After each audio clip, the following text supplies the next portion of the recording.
Mga kapatid, ang humiliya po ngayong araw ng Sabado pong ito ay hango po sa babasahin kong ito. Lucas, Kapitulo 2, versikulo 41 hanggang 51. Ang batang si Jesus sa loob ng templo.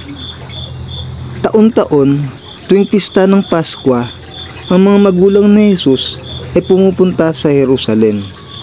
Nang siya ay 12 taon na, dumalo sila sa pista ayon sa kanilang kaugalian. Sila ay umuwi na pagkatapos ng pista. Si Jesus ay nagpaiwan sa Jerusalem, ngunit hindi ito napansin ng kanyang mga magulang.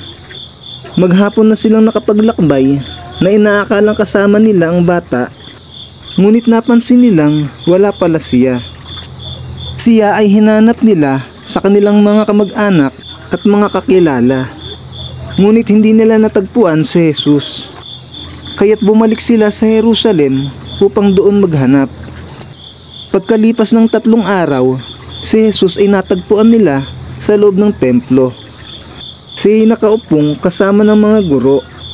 Nakikinig siya at nagtatanong sa kanila, at ang lahat ng nakakarinig sa kanya ay hangang-hanga sa kanyang katalinuhan. Namanghari ng kanyang mga magulang nang siya makita. Sinabi ng kanyang ina, "Anak, bakit mo naman ginawa ito sa amin? Lubha ang aming pag-aalala ng iyong ama sa paghahanap sa iyo."